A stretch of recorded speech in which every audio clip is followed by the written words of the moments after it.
कौटिल्य अर्थशास्त्र अधिकरण 4 प्रकरण 85 एक अंग काटने का निष्क्रय। फंदा डालने तथा गांठ कतरने के अपराध में सरकारी नौकरों को पहली बार तर्जनी काटने का दंड या 54 पण जुर्माना किया जाए। दूसरी बार यही अपराध करने पर अंगूठा काटना या 100 पण, तीसरी बार दाहिना हाथ काटना या 400 पण और चौथी बार मृत्यु का दंड दिया जाए और सबको स्वतंत्रता हो कि जो चाहे उसको मार डाले। 25 पण से कम दाम की कुक्कुर, न्योला, बिल्ली तथा सुअरों की चोरी में या उनके मारने में 54 पण या नाक के अग्रभाग के काटने का दंड दिया जाए। चांडालों तथा जंगलियों को आधा दंड मिले। जाल, फंदे तथा धोखे से घट्टर बनाकर जो सरकारी जानवरों, चिड़ियों, शिकारी जंतुओं तथा मच्छियों को पकड़े उस पर उनके मूल्य जितना जुर्माना किया जाए। मृगवत तथा द्रव्यवत से मृग तथा माल चुराने पर 100 पण और चिड़ियाघर से हिरण तथा चिड़ियां चुराने या मारने पर दुगना दंड दिया जाए।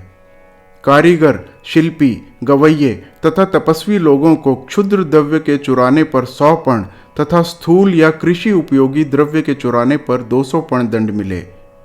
बिना आज्ञा के किले में घुसने वाले का तथा सेंध लगाकर माल चुराकर भागने वाले का कंधा काट दिया जाए या उस पर 200 पण जुर्माना किया जाए। जो चक्र से चलने वाली नाव या क्षुद्र पशु को चुरावे उसका एक पैर काट दिया जाए या 300 पण उस पर जुर्माना किया जाए। नकली कौड़ी, पासे, जुआ खेलने के अन्य सामान तथा हाथ के संबंध में बेईमानी करने पर एक हाथ तथा एक पैर का काटने का या 400 पण का दंड मिले। औरत को भगाने तथा व्यभिचार करने में स्त्री को कान, नाक काटने का या 500 पण का दंड और पुरुष को इसका दुगना दंड दिया जाए। जो बड़े जानवर, दास या दासी को चुरावे या मृत पुरुष के कपड़े लत्ते तथा बर्तन बेचे उसके दोनों पैर काटे जाएं या 600 पण दंड के रूप में उससे लिया जाए। जो उत्तम वर्ण के लोगों या गुरुओं के हाथ पैर तोड़े या राजा के घोड़े गाड़ी पर चढ़े उसका एक हाथ तथा एक पैर काट दिया जाए या 700 पण उस पर जुर्माना किया जाए। अपने आप को ब्राह्मण कहने वाले शूद्र को, मंदिर के धन को चुराने वाले, राजा के विरुद्ध षड्यंत्र रचने वाले तथा दोनों आंखें फोड़ने वाले योगी जन से अंधा किया जाए या 800 पण जुर्माना दें। जो चोर या व्यभिचारी को छोड़ दें, राजाज्ञा को बढ़ाकर लिखें, गहने तथा रुपए पैसे से युक्त दासी या लड़की को भगावें, जाली चीजें बनावें, सड़ा मांस बेचें, उनका बायां हाथ पैर काट दिया जाए या उन पर 900 पण जुर्माना किया जाए। जो मनुष्य का मांस बेचे उसको मृत्युदंड मिले। जो देव, पशु, मूर्ति, मनुष्य, खेत, मकान, हिरण्य, सुवर्ण, रत्न या अनाज को चुरावे उसको उत्तम दंड या शुद्ध मृत्यु दंड दिया जाए।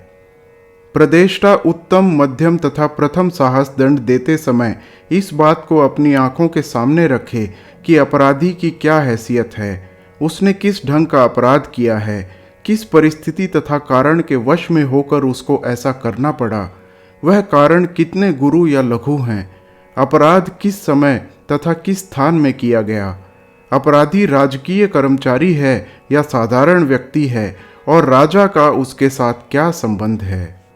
प्रकरण 86 शुद्ध तथा चित्रदंड। जो लड़ाई झगड़े में किसी पुरुष को जान से मार दे उसको कष्ट सहित मृत्युदंड मिले। जो ऐसी चोट पहुंचावे जिससे वह 7 दिन, पक्ष या मास के बाद मरे तो उसको क्रमशः मृत्युदंड, उत्तम दंड तथा समुत्थान व्यय के साथ 2500 पण का दंड मिले। शस्त्र या शराब से चोट पहुंचाने में उत्तम दंड या हाथ काटने का दंड और मार डालने में मृत्यु दंड दिया जाए। प्रहार, दवाई या कष्ट देकर जो गर्भ गिरावे उसको क्रमशः उत्तम दंड तथा प्रथम साहस दंड मिले।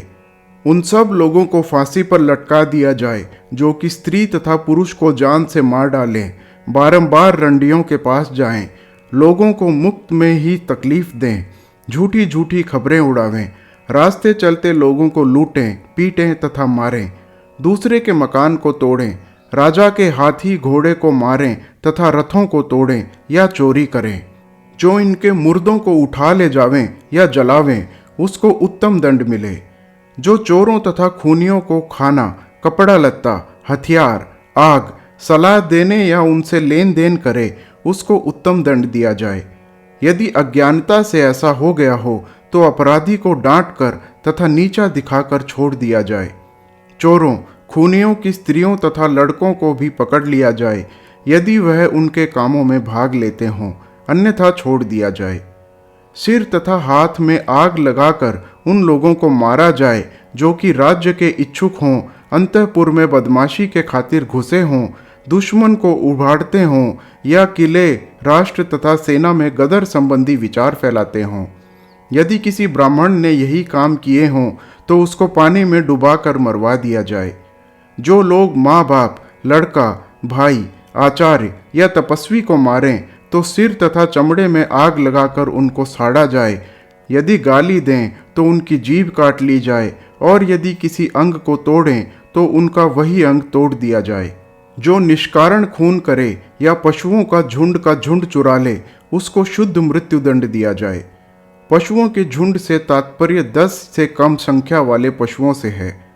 जो किसी पानी से भरे तालाब या नहर के बांध को तोड़े, उसको उसी पानी में डुबा दिया जाए। साधारण बांध के तोड़ते या टूटते फूटे बांध के तोड़ने में क्रमशः उत्तम तथा मध्यम सदृश दंड दिया जाए।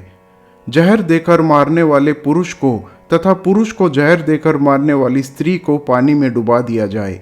यदि कोई स्त्री, चाहे वह गर्भिणी या अगर्भिणी हो, या और चाहे उसके एक बच्चा हुए 1 महीना समय भी न गुजरा हो, अपने मालिक, गुरु या बच्चे को जान से मार डाले, किसी को जहर दे दे, कहीं आग लगा दे या किसी के शरीर को जोड़ तोड़ दे, तो उसको गौओं बैलों से बंधवा कर मरवा दिया जाए। जो चारागाह, खेत, खलपान, मकान, द्रव्यवन या हस्तिवन में आग लगा दे, उसको आग में जीते जी जला दिया जाए। अनिष्ट करने की इच्छा से जो राजा को गाली दे, मंत्र को खोले या ब्राह्मण को चौका बिगाड़ दे, उसकी जीभ बाहर निकाल ली जाए। सैनिक से भिन्न कोई पुरुष यदि हथियार तथा कवच चुरावे, उसको बाणों से मरवा दिया जाए, और यदि कोई सैनिक यही काम करे तो उसको उत्तम साहस दंड दिया जाए। जो किसी की गुप्तेंद्रिय को नुकसान पहुंचावे, उसकी वही इंद्रिय काट दी जाए। जो जीभ या नाक काटे, उसकी उंगलियां काट दी जाएं। पुराने महात्मा लोगों ने शास्त्रों में इस ढंग के क्लेश दंडों अर्थात तकलीफ देकर मारना या दंड देना का विधान किया है। साधारण अपराधों में शुद्ध दंड ही धर्मयुक्त है। हर हर महादेव।